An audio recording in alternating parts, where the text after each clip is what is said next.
שלום, שמי אגוזי אורי, אני מראיין מטעם העמותה להיסטוריה ויזואלית של השואה.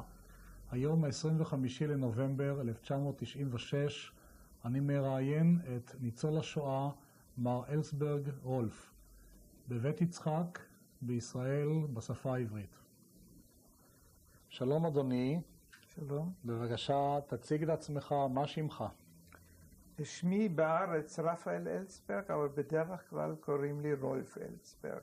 ואלסברג באנגלית E-L-S-B-E-R-G ובעברית עם א'. כן, אתה תאפשר לי במהלך הרעיון לקרוא לך בשם הפרטי? בהחלט. כן. ספר בבקשה מתי נולדת והיכן? אני נולדתי ב10 באפריל ב-1919 במünchen בגרמניה, Hauptstadt der Bewegung, המקום שהיטלר גדל בעצם.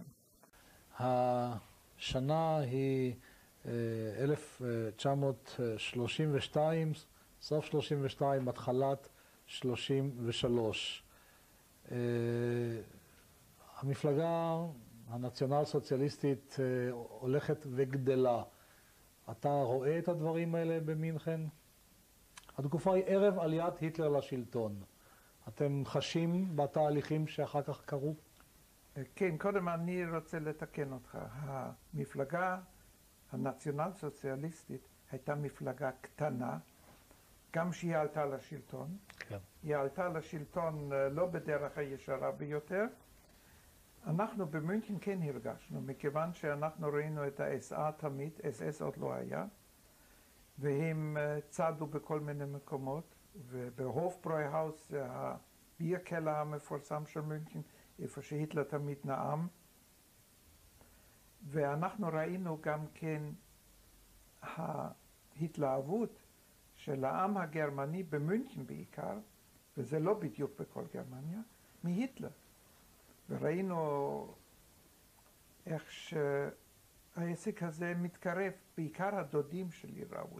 ידעתי שמתרחש משהו, שהדודים מאוד מאוד מעוצבנים, ושלקחו את הדוד תאו לדכאו, אז הרגשתי שזה לא כל כך קל, לא כמו שחשבנו שאנחנו גרמנים לכל דבר, אנחנו כנראה לא גרמנים לכל דבר.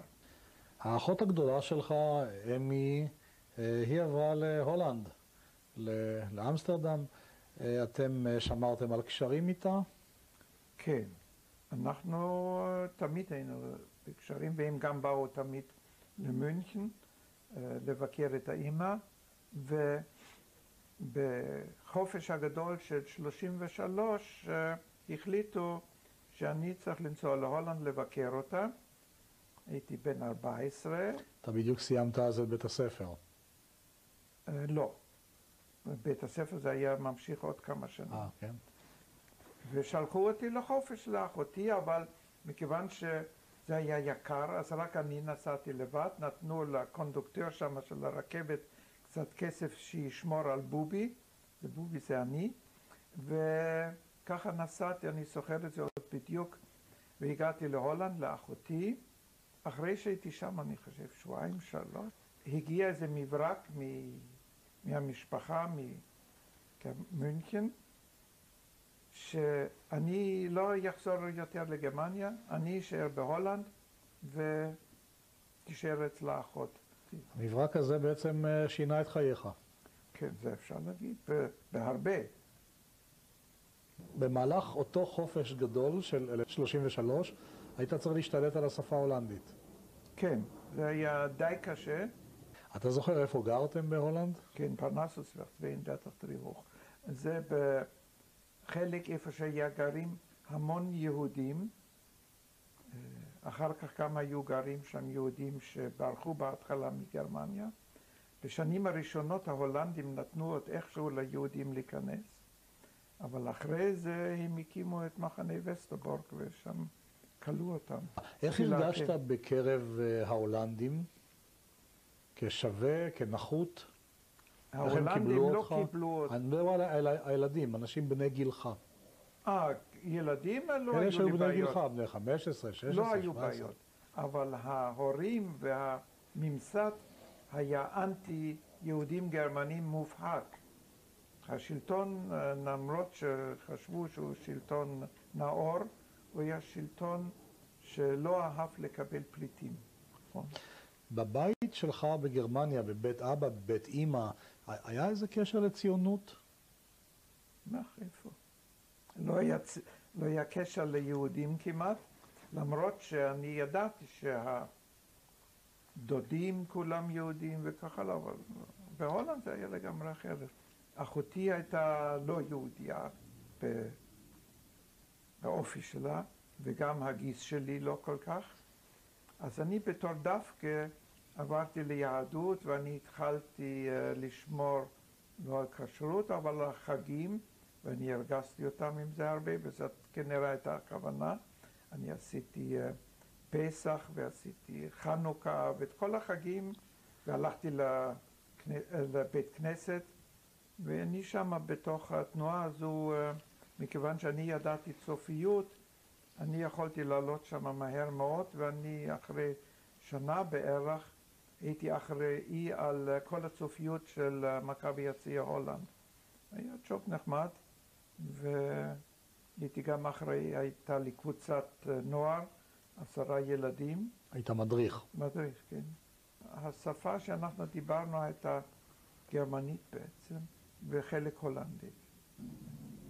אני חושב שאני הקדשתי 80% מהזמן שלי לתנועה, ורק קצת ככה למשפחה. אנחנו ארגנו הרבה מאוד, מטעם הצופים, ארגנו הרבה מאוד סיורים בהולנד ומחוץ להולנד. היו כנסים של תנועת הנוער הציונית בכל מיני מקומות, ואנחנו תמיד הופענו בתור קבוצה מגובשת של מכבי הצעיר. אנחנו היינו מאוגדים ביוצאי יוכט פדרציה, הפדרציה של היהודים בהולנד. וכל שנה, פעם אחת בשנה היה כנס שכולם נפגשו יחד, ולי היה הרבה פעמים הכבוד לשאת את הדגל של התנועה שלנו, זה היה כבוד מאוד גדול. הפדרציה הזאת היא ציונית? המפלגות האלה, התנועות האחרות הן גם כן ציוניות כולן? כן, כן. כן. היו גם תנועות לא ציוניות? כן. והיה לכם קשר איתם? לא. אתם קשורים רק לארגון הציוני. כן. מה לגבי באמת הציונות? כלומר, ארץ ישראל, אתם חושבים שם על עתיד? העתיד שלכם בהולנד, העתיד שלכם בארץ ישראל? לא, הכוונה של התנועה היא לבוא לארץ ישראל. כשאתה אומר קיבוצים, האם היה לכם כיוון סוציאליסטי? כן, בהחלט. תספר. כן, בהחלט. זה היה הכיוון שלנו, לעבור לארץ ישראל ולעבוד בקיבוצים. תאמר לי, מה ידעת על ארץ ישראל באותה תקופה? היו שליחים מארץ ישראל? כן, בהחלט. ואנחנו היינו קשורים עם מכבי הצעיר בברלין ובפראג. אז שם באותה תקופה במכבי הצעיר כבר ידעת על קיבוץ, ידעת מה זה קיבוץ? בוודאי. אנחנו למדנו את הדברים האלה ולימדנו את הילדים, גם כביכול למדנו עברית באיזושהי דרך, אבל זה היה יותר צחוק. למדנו את השירים כמובן, ואת כל החגים ואת כל מה שמתרחש בארץ ישראל. זה יהיה נכון לומר שהחלום שלך אז היה להגיע לארץ ישראל לקיבוץ? כן, בהחלט. בינתיים אתה בהולנד, והאימא והאחיות האחרות שלך, הם נשארו בגרמניה, במינכן. ושם בגרמניה קרו דברים. אמנם אפשר לומר שממך זה נחסך, אותם דברים קשים שקרו ליהדות גרמניה, חוקי נירנברג, ליל הבדולח. היה לכם קשר? היה לך קשר עם אמא, עם האחיות? כשאתה באמסטרדם והם במינכן? בוודאי. אני גם נסעתי עוד פעם אחת למינכן לביקור. ביקור קצר, אני לא זוכר הרבה, אני רק זוכר שהייתי שם. וזה לא היה ביקור נחמד. אמא, כן, היא באה בערך ב-41 להולנד. לא, סליחה, ב-40. על הפספורט הגרמני של היהודים שמו את האות J. אתה כשהיית בהולנד גם הקונסוליה הגרמנית באמסטרדם גם לך שמה את האות J? בוודאי, הם ביקשו שאני אבוא לשם, ושמו יי, בוודאי. כן. הם לא החמיצו שום הזדמנות. ועוד לפני המלחמה הלכת עם פספורט גרמני באמסטרדם שעליו האות שמציינת שאתה יהודי. כן, בהחלט. כן, ואתה בעסקי ספרים עתיקים, ואתה אפילו מרוויח כסף. הרבה, כן. הרווחתי טוב. בחור צעיר וכבר עושה כסף. כן. כן. נו, למה לא המשכת בזה? עסק טוב. מכיוון שאני חשבתי שהפוליטיקה הביאה אותנו למצב כזה, שצריכים לברוח וללכת לפלסטינה. למרות שלא בער לנו בהולנד, מכיוון שאנחנו היינו משוכנעים שהולנד זה ארץ שעברה את מלחמת העולם הראשונה בתור ניטרלית, לא יקרה לה שום דבר, למרות שפלשו לצ'כוסלובקיה ולפולניה, להולנד לא יקרה שום דבר, אנחנו משוכנעים בזה. רציתי ללמוד כמו שכולם למדו, ההולנדים ואחרים, בדפן דפאינכינג, זה היה חלק של ההיחלוץ, שהיה קשור בזה שאתה הלכת לעיקר ולמדת שם ועבדת שם, ואחרי שידעת את המקצוע יכולת לקבל צרטיפיקט לעלות ארצה. אז אני הלכתי לדפן דפאינכינג לדפנטר, ופגשתי את רוי כהן, הוא היה מנהל שם, והסברתי לו מה אני רוצה. אז הוא אמר לי ככה בפשטות, כן, זה אתה יכול ללמוד, אבל קודם תלמד שנתיים פלחה, ופרות ודברים כאלה. אמרתי, אני לא רוצה. זאת אומרת, זה לא יכול להיות. אצלנו זה הולך ככה, כל אחת לומד את זה, וגם אתה. אז אמרתי, תודה.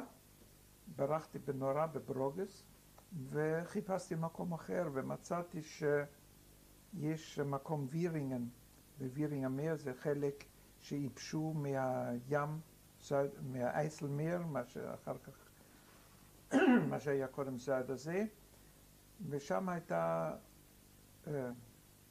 קבוצה גדולה של פליטים מגרמניה ומאוסטריה וצ'כוסלובקיה, שהם ברחו בלי הורים, והג'וינט, ביחד עם היהדות ההולנדית, עזרו להם ללמוד מקצוע וללכת לחוץ לארץ, לא דווקא לארץ ישראל, אלא היה בערך 50% שנסעו לאמריקה ו50% שנסעו לפלסטינה. העניין היה בתמיכה גדולה של היהדות האמריקאית וההולנדית, ולי היה קשה להתקבל, מכיוון שלי היה אישור להיות בהולנד. אני לא הייתי פליט, אני הייתי תושב, לא אזרח.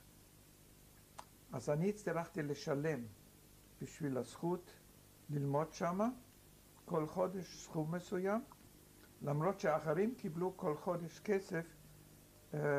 כסף כיס מווירינגן. אני הייתי היחידי שהיה במצב כזה, גם אני הייתי היחידי שהיה להיות חופשי לנסוע וללכת לאן שהוא רצה בהולנד, ואני כל שבועיים בווירינגן נסעתי לבקר את החברה שלי באמסטרדם. האחרים לא יכלו לצאת משם? לא, רק באישור. כן. הם יכלו לצאת לעיירה הקרובה כדי לקנות משהו, הרי הולנדים אוהבים לעשות מסחר ולהרוויח, אבל לצאת לאמסטרדם רק עם אישור, ואף אחד לא קיבל את זה. אתה סיפרת קודם שהזכרת את אמרת שהלכת להכשרה הזאת וניסית ללכת קודם, אור כהן לא הסכים, כדי להגיע לפלסטינה, כדי להגיע לארץ ישראל. מה היו התנאים שנדרשו בשביל בחור בהולנד כדי לקבל סרטיפיקט לארץ ישראל? הוא היה... לא מספיק שרצית? זה לא מספיק? לא, בהחלט שלא. האנגלים לא נתנו לך להיכנס. נתנו לך להיכנס אם היה לך מקצוע שהיה דרוש לפי דעתם בפלסטינה. זאת אומרת, רופאים לא היו דרושים, אבל אנשי שעבדו בקרקע כן היו דרושים. אז הצטרכת לעבוד שנתיים לפחות, ואז קיבלת תעודה מההיחלוץ שהיית שנתיים וגמרת ואתה בעל מקצוע, ואז יכולת לפנות לאנגלים, שזה היה מנדט פלסטינה, כן, היה סמכות של האנגלים, ואז יכולת לקבל כן, אבל האנגלים סרטיפיקט. נתנו את הסרטיפיקטים לנו, לסוכנות, ליהודים, והיא חילקה אותם. התנאי הזה של שנתיים, זה התנאי מי שחילק את הסרטיפיקטים, הסוכנות היהודית או החלוץ, הם דרשו ממך שנתיים? מי אני לא יודע, אבל אלה הם היו הדרישות. וכאשר התקרבה המלחמה, הם לא ויתרו על השנתיים? לא היו מוכנים להסתפק בפחות? אני חושב שלא, מכיוון שאז האונייה דורה יצאה מווירינגן ומהולנד, ואני חושב שאני רציתי גם, אבל לא יכולתי, מכיוון שרק התחלתי ללמוד, רק היו שם אנשים שהיו... עם ותק. עם ותק, כן. אתה הזכרת קודם, בפעם הראשונה בשיחה שלנו, את השם החלוץ. קודם דיברנו על מכבי הצעיר. כן. אבל שמעתי לראשונה עכשיו החלוץ, אתה מוכן להרחיב? מה זה? החלוץ ההולנדי? החלוץ הייתה תנועה שעזרה לאנשים ללמוד מקצוע, להביא אותם, היא עזרה להם לחפש מקומות עבודה, היא עזרה להם אחר כך, במידה והיו בעיות עם העיקרים, וככה היא ארגנה ימי עיון ודברים כאלה של הציונות, הכל ציוני. אתה באותה תקופה ראית את עצמך חבר מכבי הצעיר וגם חבר החלוץ? לא, אני יצאתי מהמכבי הצעיר אז, שהלכתי לווירינגן, אני ניתקתי. אני אמרתי, אני לא יכול להיות שיצופרן כזה, אני או פה או פה. זה שני דברים שונים. ומרגע שאתה בווירינגן, אתה חבר החלוץ? החלוץ, בהחלט. כן. אני גם הייתי מדריך נוער בווירינגן, מכיוון שהיה לי ניסיון מסוים בהדרכה של נוער, ואז בווירינגן נתנו לי קבוצה של ילדים יותר קטנים, שהם כיום חלק פה, כשאני רואה אותם, אז הם תמיד אומרים, זה המדריך שלי. כן, אז אם כך ספר באמת על וירינגן, על החיים שלך, גם כתלמיד וגם כפעיל. וירינגן זה דבר מאוד משונה. זה מחנה סגור פתוח. זאת אומרת, אין לסביב שום דבר עם גדר או משהו, זה פתוח, אבל בכל זאת אתה קשור בתוך זה ולא יכול לצאת. זאת אומרת, רובם לא יכולו לצאת, רק לעבודה.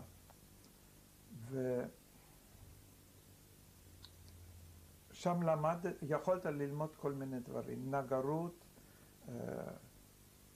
פחחות,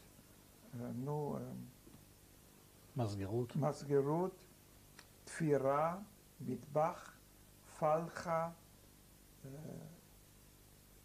רפת, גננות, גננות נוי, דבורים ותרנגולות. זה בעצם מה שיכולת ללמוד. אני למדתי כמה דברים, למדתי דבורים, תרנגולות, גידול ירקות ופרחים וגננות נוי. וזה היה מחולק לשניים. א', חלק תיאורטי, שקיבלנו שיעורים ממורים מוסמכים הולנדים, בהולנדית כמובן, ועבודה פיזית בשטח שלמדת. בית ספר מקצועי עם עבודה מעשית? כן. בתנאי פנימייה? כן, נכון.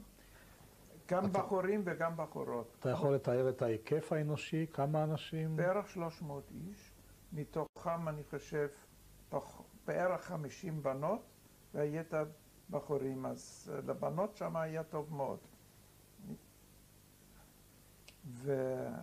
והבעיות שיצאו מזה, א', היה אסור להתחתן. כל יתר הדברים לא יכלו לאסור מכיוון שלא יכולים לפקח על זה. אבל להתחתן היה אסור, רק באישור של הנהלת וירינגן. והעבודה של הבנות הייתה בישול, תפירה ומשק בית. זאת אומרת, הם דאגו שהכל יתנהל בסדר. וירינגן היו, אני חושב, 12 צריפים, כל צריף עם 3 חדרים, שבכל חדר היו איקס אנשים, בית מרכזי אחד, ששם ישבו הוותיקים ביותר, ושם ישבו גם כן אלה שניהלו בעצם בווירינגן את ההיחלוץ, כמו קוד ריילינגר ושושו וכל אלה, וקוד הנמן. הם ישבו בבית הגדול, אנחנו הילדים הקטנים ישבנו בצריפים ואמרו, איפה אתה גר? אני גר ב-2-3. זאת אומרת, צריף 2, חדר 3. וככה זה הלך, והיה גם צריף נוער. אני הייתי גר שם איזה זמן מה, בתור להיות מדריך של הילדים, ואלה היו ילדים בדרך כלל צעירים מאיתנו, הרבה, שנשלחו מההורים שלהם כדי לחיות הלאה, וכולם חשבו הולנד זה המקום הבטוח ביותר. ההכשרה הזאת בווירינגן היא בית ספר מקצועי חקלאי, אבל היא גם ציונית? אפשר לראות לא, חצי ציונית. חצי, אמרתי לך, 50% ציונים ו50% פשוט שרצו ללמוד מקצוע, מכיוון שקנדה ואמריקה הם כן אפשרו להיכנס לאנשים חקלאים, אבל לא לסוחרים, אז אנשים רצו ללמוד. מתוך אינטרסנטיות. כן, בהחלט. אבל הקבוצה הזאת של ראשי חלוץ ניהלה מתוך וירינגן את כל החלוץ גם באמסטרדם? לא, בהחלט לא. רק רק שם? וירינגן. החלוץ הגדול הוא היה באמסטרדם. ושם הייתה ההנהלה, ואני לא זוכר מי שהיה שם. אז השמות שהזכרת זה וירינגן, ראשי חלוץ בווירינגן. בווירינגן, שאחר כך עברו לאמסטרדם. כן. וככה התנהלו החיים, והנה קרה איזה אירוע שהשפיע על החיים שלכם? ששינה את חייך? ב-1940? כן. ב10 במאי הגרמנים פלשו להולנד. אני זוכר את זה עוד כמו היום, מכיוון שאנחנו התעוררנו מוקדם מאוד בבוקר, יראה של אווירונים אדיר, כל הזמן אווירונים, ולא הבנו בכלל מה שמתרחש. עד שמישהו קם והלך החוצה, אומר הגרמנים. ואז פתחנו את הרדיו ושמענו את כל הסיפורים, מה שקרה. אנחנו נשארנו בווירינגן. ומבחינתך, 10 למאי 1940, זה מבחינתך ומבחינתכם, זה פרוץ מלחמת העולם השנייה, שלכם, כן, של ההולנדים. בהחלט. עכשיו מתחילה בשבילכם מלחמת העולם השנייה. בשביל הפולנים זה התחיל שנה קודם. שנה קודם. אבל בשבילכם זה ב10 למאי 1940. אנחנו לא האמנו שזה יקרה. אנחנו היינו משוכנעים שהולנד, כמו במלחמת העולם הראשונה, תישאר ניטרלית לכל החיים. וככה שנוכל לחיות שם הלאה, ונראה מה שמתרחש פה לסביב. ועכשיו ששמעתם שהגרמנים בהולנד, זה מעורר אתכם למחשבות? מה לעשות? מה הדרך? לא.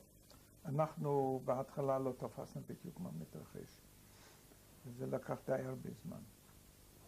שאי אפשר להאמין מה שיקרה שזה יקרה, אבל אנחנו פשוט המשכנו לחיות בווירינגן כל הזמן שנתנו. אני לא עברתי את הפינוי של וירינגן, מכיוון שאני נפצעתי בעבודה והייתי מאוד חולה, והלכתי לאמא שהייתה אז כבר באמסטרדם, והייתי גר אצל אמא, ונסעתי לבית חולים ולאמא ולבית חולים, עד שהבראתי בינתיים, וזה כבר די עמוק בתוך הכיבוש, הגרמנים פינו את וירינגן. אולי לפני הפינוי של וירינגן, קרו דברים בהולנד כתוצאה מהכיבוש, כלומר, אני מתכוון ליהודים. יהודי הולנד, בזמן הראשון של הכיבוש, חלים עליהם דברים, הגרמנים עושים להם דברים שמשנים את החיים, ויש לזה, אתם יודעים על כך? בהתחלה לא קרה שום דבר. הגרמנים עשו את זה די בחוכמה. הם לאט לאט תמיד עשו איזשהו חוק קטן,